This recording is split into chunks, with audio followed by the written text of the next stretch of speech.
Turn it off. Whoop. Turn the reverb off. Ah. Well, that's pretty funny sounding. All right.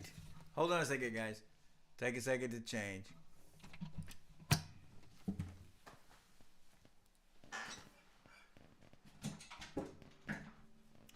Let's see. I see this. Looks like we're all running correctly. Yes, hello?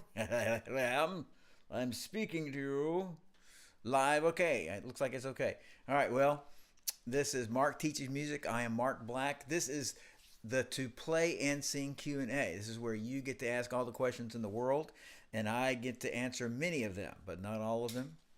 I don't. No one can answer them all. I seems like I talked about in some answer to some question. Paul Hindemith, who's a classical composer, in this I think it is this current century, but it's actually the century before the 20th century, the 1900s. Where he died? Anyway, early, let's say 1930. Anyway, the point is he wrote a sonata. Is that the right term? I can't remember because I played the oboe sonata.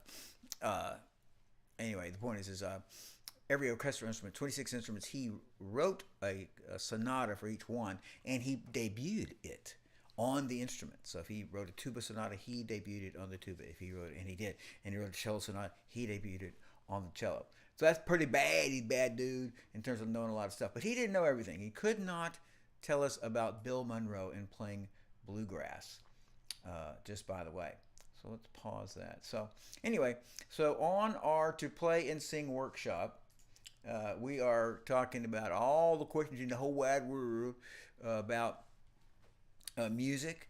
And today is my goodness, the last day of November 2022. And this is episode 26. So in one sense, it's a half a year if we never took a break. We took a few breaks, so it's probably more like 7 months since we started. So if you like this, or you think you could like it, or you could be persuaded to like it, hit like and hit subscribe and invite people. And if you have any questions about lessons, go to www.dallasmusiclessons.com. And if you have any questions, hey man, there you go in the chat. And then if you're watching this after the chat's over, go to Mark at Dallas Teaches Music. No. I'm going to get it right. Watch. Go to Mark at DallasMusicLessons.com. Yeah, that's an email that'll get me. Mark at DallasMusicLessons.com. So anyway, without further eloquence, that is, I've been eloquent, but no more, sucker. I've stopped being eloquent now. And you just, like I said, jump in, put in your questions. And the first question I see down here is, okay, how much is enough practice? And the answer to that is too much. No.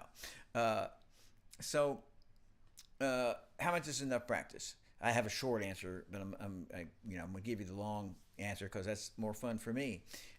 So in playing music, singing music, that you like, well, that's why you work on your music, because you love music or you like music, you're somewhat interested or you're extremely interested, whatever you are. It's actually about skill and mastery. Now, and people don't think of it that way because most people don't think of it that way because they look like, well, what I want to do is not mastery. It's not skill. It's not tremendous. It's just, I just want to play a few songs. I want to sing. I want to sing some songs that I think are cool. So thinking, and this is not correct, but thinking of it like, well, because it doesn't involve a truckload of skill. It's not about skill. It doesn't involve a truckload of mastery. It's not about mastery. No, it is about those things. But music is all about developing enough skills to play things that you like and pretty close to the way that you like them. In other words, I can't play anything or I can't play well. I would like to play this song. This is a really cool song, so I want to play that song, and I'm developing skill and stuff. It's only a little bit of it is about information. This is how you do it, but you have to spend time doing it. So anyway, so the point of that is, yes, indeed, it takes time, and there's two kinds of time that it takes. It takes a session time, and it takes accumulated time, or repetitive time. And so the point is, in a sitting, that's a session time, or session, I'm practicing.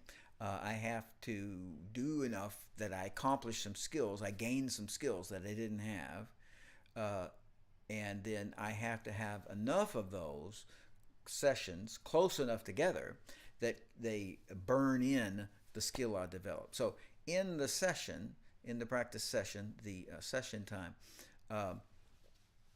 I am developing the skill. I didn't have the skill. I couldn't play this lick. I didn't know this pattern. I didn't know how to hit a high note, or I couldn't hit it well. So in the session, I developed more skills. And then because I do it repetitively, I did it yesterday, and I'm going to do it again in 2 days, and I'm going to do it again a day after that, and I'm going to do it in 5 days. The repetitiveness burns that. So I learned this lick, and I played it again the next day, and I played it again 3 days later, and I played it again 5 days later. That's burning in that skill. And we talked about when you're developing skills, or when you're playing, I guess I should say, practicing, there's a tendency, well, it's not a tendency. The reality is I see me, as a block of hard plastic, and I practice, and I'm like pressing into that block of hard practice, and my gosh, look at that deep intations, the skill that I developed. It's going in and it's accomplishing. Yeah. But as soon as I say, okay, well, I can't practice anymore, I gotta leave today. As soon as I quit, that piece of hard plastic just starts slowly easing back out to the way it was. That is, it's not necessarily a day, not necessarily a week or a month, but it's eventually going to go back to completely smooth. There's no impression. You can't do anything. I can't do anything. And the as you're trying to develop not just that initial today skill, but more skill and more skill and more skill and more skill. It's all interrelated. It's not my fault, but it's all interrelated. Both how much you practice, that is, how much in a session, and how many times, how close are those together. So, for example, just practicing for 10 minutes. This is just an example of thought. If you only practice for 10 minutes, that's not going to do you any good unless I practice the same thing yesterday, or I'm going to practice it tomorrow. In other words, if it's like 10 minutes and then 30 minutes and then 5 minutes 2 days later, so that impression still would continue to be made deeper. That is, I'm baking my skills in. So anyway, the poles, beyond the idea that it takes skill, we've got how fast do you want to learn. This is another thing, like I'm talking about how much do I have. The question is, let's see, what is the question?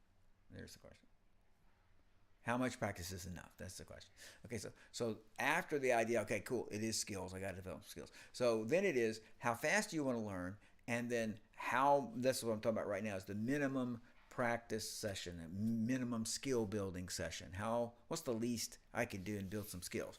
And you have to determine that. But for most people, on a topic, on a thing, an area, not soloing, but and maybe not this solo, but maybe these 6 measures in this solo, or this new pattern, it would be somewhere in the 10-15 minutes area. That, and again, the idea, we remember this idea of mastery, and your hands relax and your voice relaxes. Your body's saying, okay, cool, I got that, I understand what you're saying.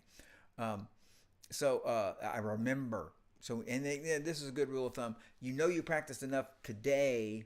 If the next time you come back to practice, hopefully tomorrow, next time you come back to practice, there's a strong residue there, the residual there. You come back to practice that thing you did on Monday. Let's say if you come back on Wednesday, if it's just like you hadn't even done it, you either didn't practice soon enough.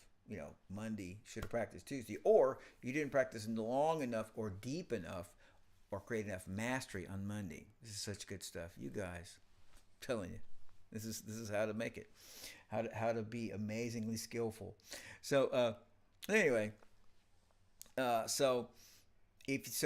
sort of like so both how much you practice. So if you practice an hour, let's say, oh yeah, he's telling me to practice a lot of time. So you practice an hour, but you didn't practice an hour until 3 weeks from now. The next time you practice an hour on that same thing, you're gonna come back and it's gonna be like there's not that much left of what I did for an hour. Uh, please, residual. And okay, so it's a mixture of those things. So first off, I'm telling you to acknowledge how much practice is enough practice. And the short answer, here's the short answer. Enough practice is the short answer. The amount that produces the skill that you want at the rate you want. In other words, I'm getting as good as I wanted to be. Not today, not tomorrow, not in a week. And for most people, in reality, not in 6 months, not in a year. I certainly play better now. Duh. I play better now than I did 5 years ago, than I did 10 years ago, than I did 20. So I'm not saying it's been 20 years. I think somebody could be as good as me and somebody dedicated and smart and handsome and rich and famous. So if I think somebody could play as good as me in 5 years if they sat down and really worked at it. Anyway. I'm just commenting. So anyway, I'm saying that it just fell out of my head. It's on the floor here somewhere, that thought. See if I can find it. So anyway, for you to practice, how much did you practice? You have to decide where you want to get to. Are you getting there? And this is more like like I was saying, was like about on a day-to-day basis. Do you feel like I can see I'm on that path? That would be the definition of the rate you want to. It's not like I made it, but it's like, no, I can see I'm growing, I'm getting better, and I'm not trying to, don't look at it as time. It does take time, but look at it as mastery, which I'm defining as skill that you carry over time. So again, like the second idea was like, and I have to practice in terms of the frequency of sessions or how close they are, that when I come back to that same thing the next time, there's still a good solid amount of it left. I didn't do it on this day, and then it's been so long since I practiced, I don't even remember. I don't remember. Your hands don't remember. Your body doesn't remember. When you sing, it doesn't remember. So you have to practice enough that you're producing the skill that you want, that you think you need, at the rate that you want. So, okay, so that's true, and that's really good advice. You should take that. Okay, I will. Okay, now, so here's the next question. So a little boy asked his mom, he said, when I grow up, I want to be a musician. And his mom said, now, son, you know you can't do both. Okay?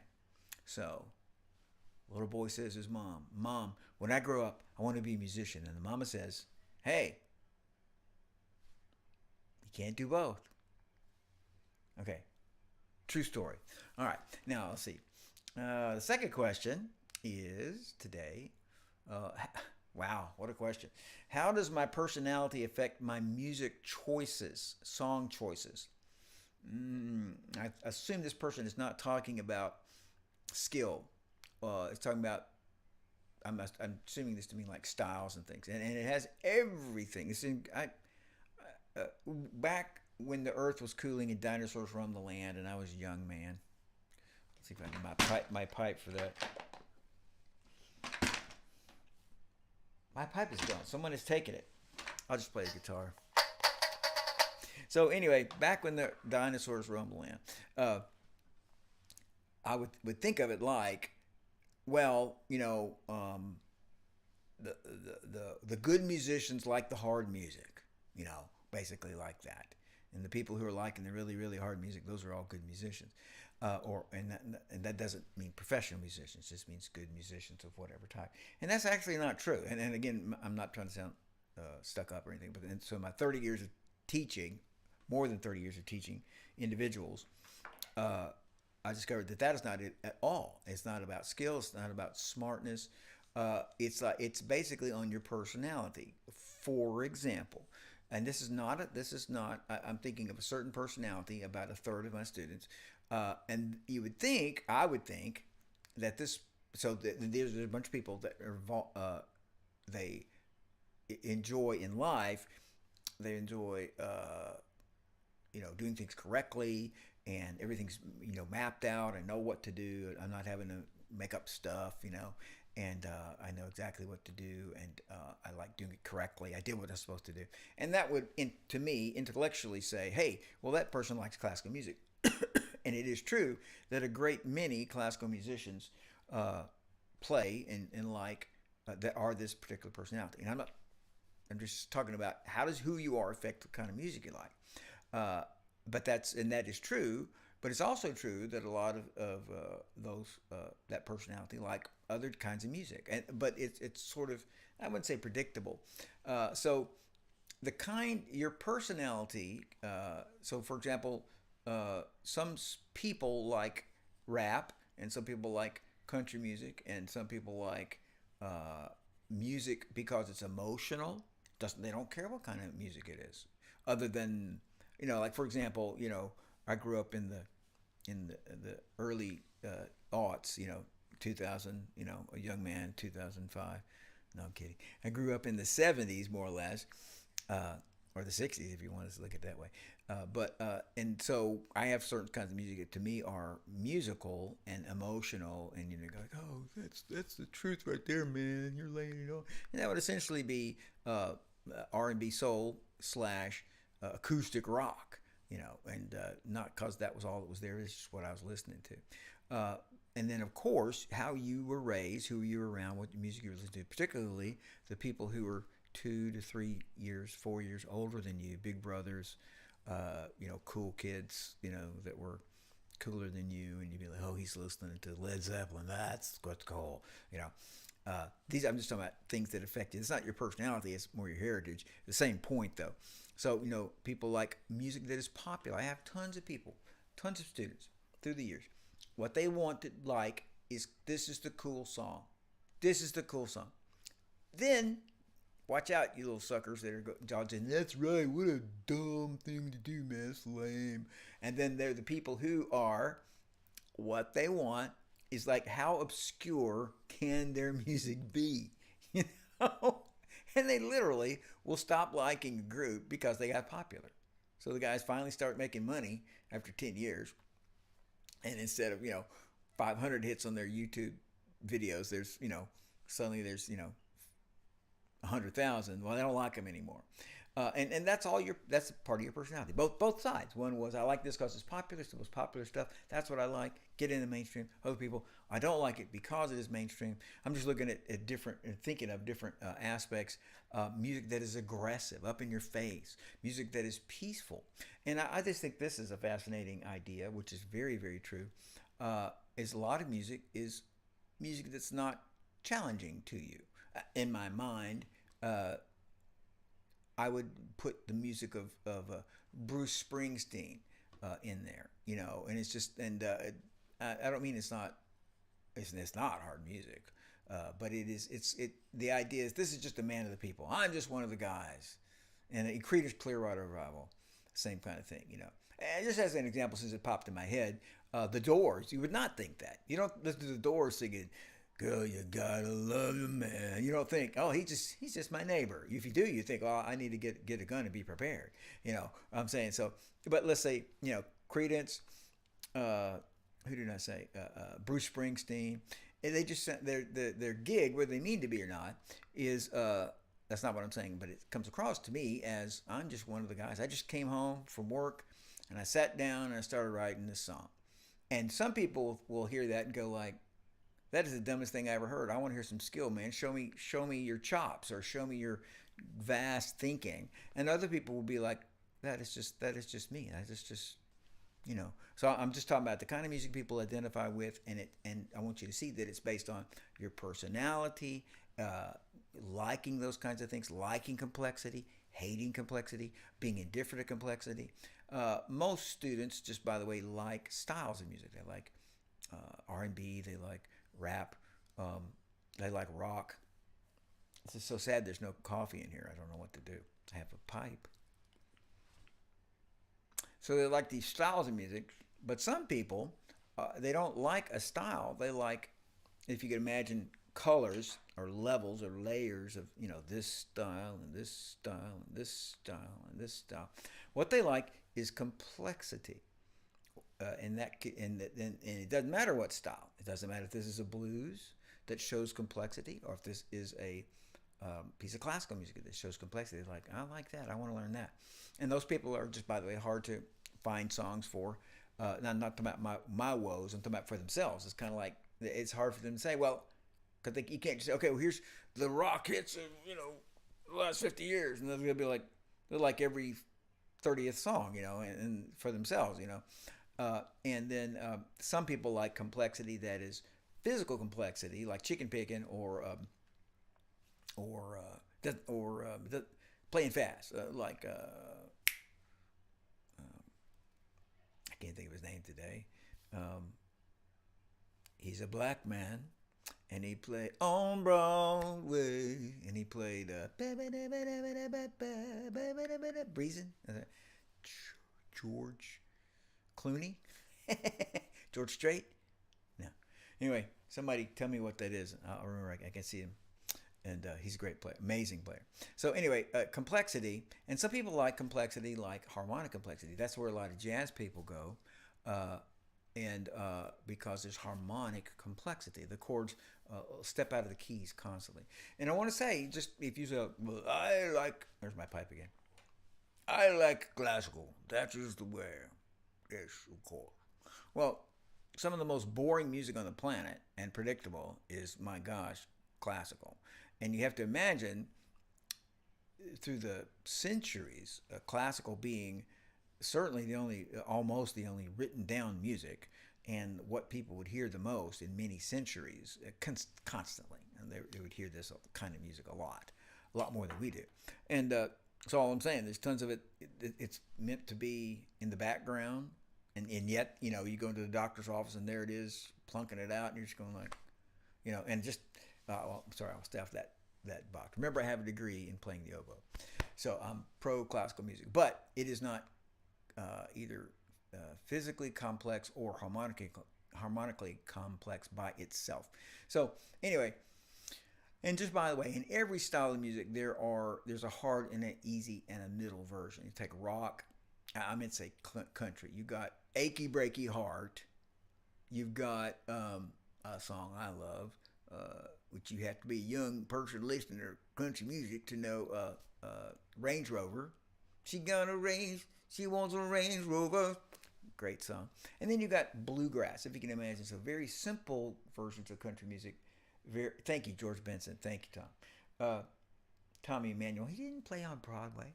But anyway, very simple country music, middle country music. And I don't mean childish. I mean, I love that song, Range Rover.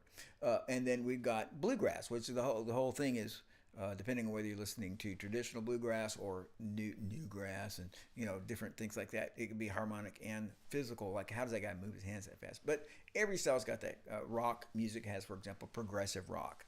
Joe Satriani, Steve Vai, those guys. Cliffs of Dover, so anyway, all based on your personality, and as well as, like I said a minute ago, how you were raised, and that's something to think about. To not ponder, why am I such a doofus, but ponder more like, well, how can I expand upon that?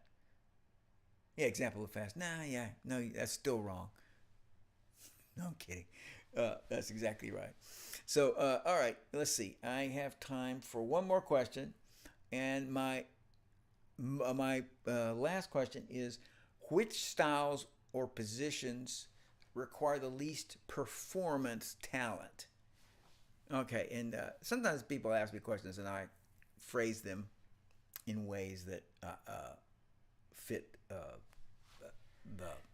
my understanding. I don't mean I'm changing their question. I'm saying I don't think the person said the least performance talent. They meant being extroverted.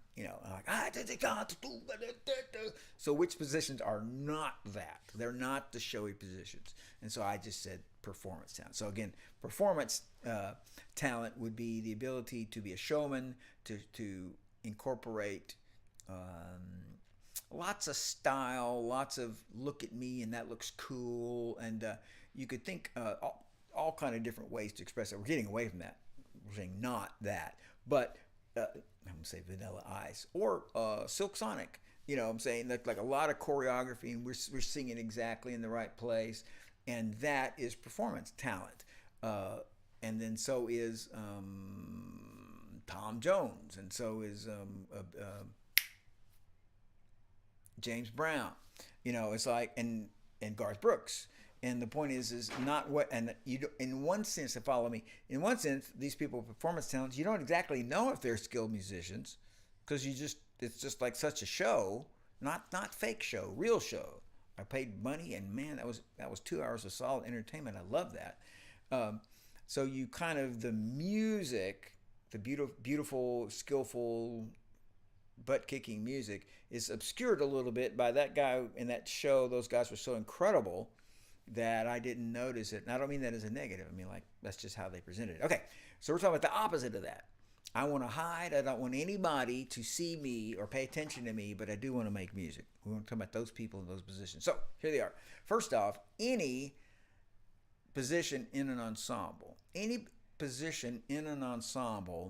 even lead singer, even drummer or lead guitar player, even concert soloist, where there's more than one person there, you've immediately dropped the pressure, the performance pressure down tremendously. And I'm just talking. So you're like, both in lessons and in some of these Q&As, I've talked about how to overcome performance pressure and anxiety, blah blah blah, and what to do. And you need to do that.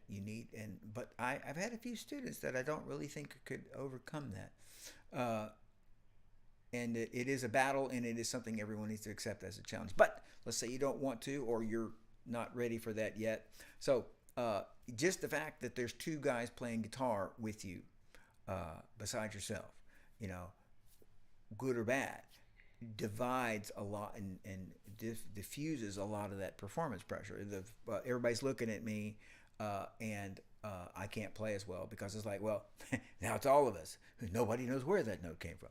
But that's not really true, but you can feel those kinds of things. So just as a general blanket statement, get in an ensemble, get another person to play or sing with you, and you will immediately feel a lot less pressure. And in one sense, the more people, 10 people is more anonymity than 2. And so position. So first off, I think the most in a rock, jazz, blues, the most anonymity is the bass position. And you got to ignore stuff like people like Steve Bailey and Victor Wooten.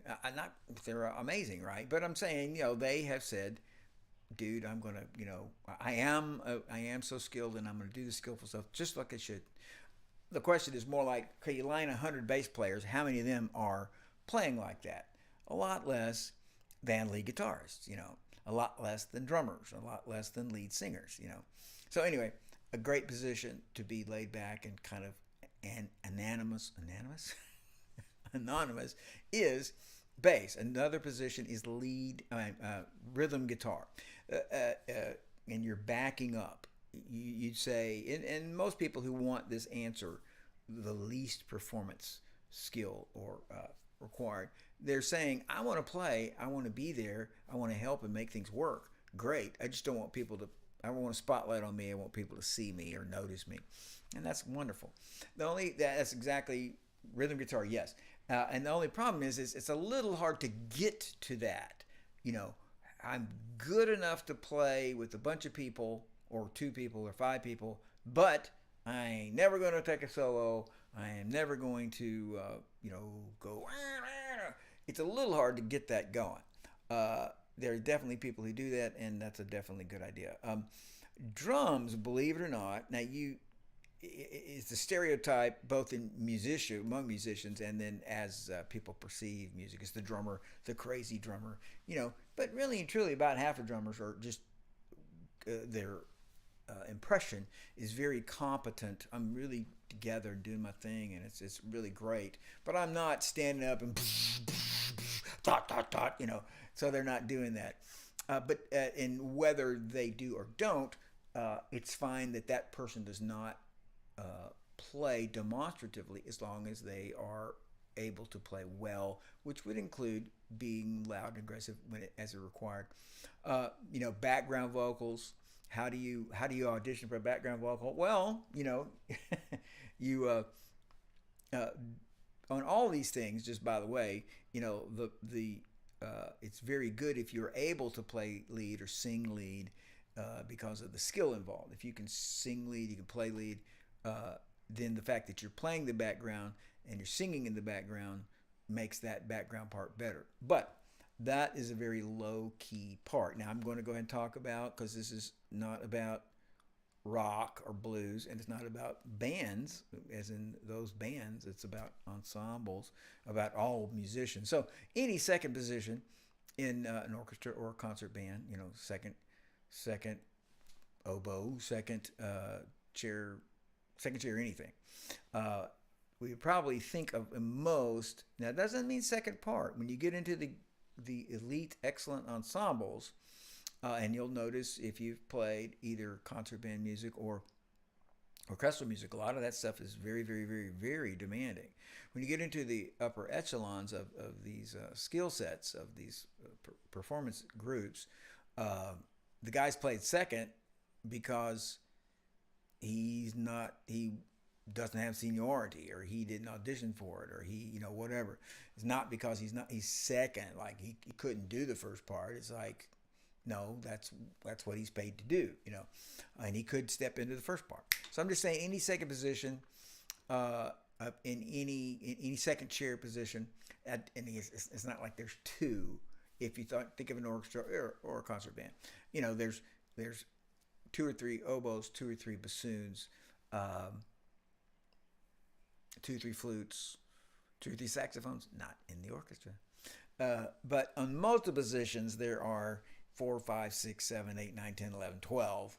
And then it's like, I'm going to give you a number, but, there are 5 or 6 first violins, 5 or 6 second violins. There may be third violins. So I'm saying that position, the score, what they're reading. And then, let's see. Same thing for choir, all non-soloist positions.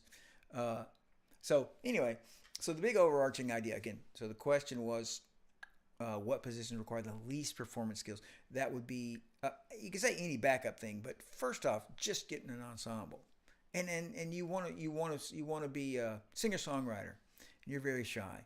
Just get you somebody to play guitar with you, or play the bass with you, or sing with you.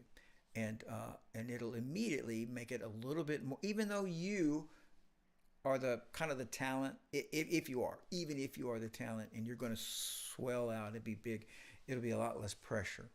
And then I'll just say it again, in the regular rock, blues, country, R&B band, typically the bass, the keys, rhythm guitar, sometimes the drums, or it's fine if these positions are not, you're going to rip your shirt off and run around on your instrument. That's fine. So let's see. Okay, so I'm going to recap. So what we said was, how much is enough practice? I said the short answer is the amount that produces the skill you want at the speed you're happy with. Okay. And then we talked about how your person does it, or how does it affect your choices. It absolutely does, and it's a little hard to quantify it, because you think about, that's why I was saying you need to think about it. Am I attracted to difficult songs? Am I repelled by difficult songs? Am I attracted to songs where a guy's crying? Am I attracted to songs where, you need to notice those things. That is, if you want to have a harvest of many songs. This is a bunch of songs I like, So that's good that you'd be like, you discover those things. Although many, many people, I'd say probably half of people, are just like, I like country music. I like rock music. I like blues, like that. And it just kind of almost doesn't matter. Those kind of people, which is great. is like, well, I'm only going to eliminate 1 out of 10 songs. So you put on, you know how it is. You put on the radio and you listen, hey man, you listen to 4 songs, yeah, and then you go, oh, I hate that song, but the next song you like. So if you have any trouble finding songs you like, try to fathom what is a common thread of the songs that you like. And then the last thing, we already said the thing about styles, but we also said the thing about if you want to grow up to be a musician, you have to choose which one do you want. Do you want to grow up or do you want to be a musician? Okay, so I am Mark Black. This is Mark Teaches Music. This is our To Play and Sing Q&A. I appreciate you being here. Go to www.dallasmusiclessons for more information about lessons. You want to email me? I got my questions here. Questions, mark@dallasmusiclessons.com. And as always, until I see you again, I want you to have fun and be awesome. And I really want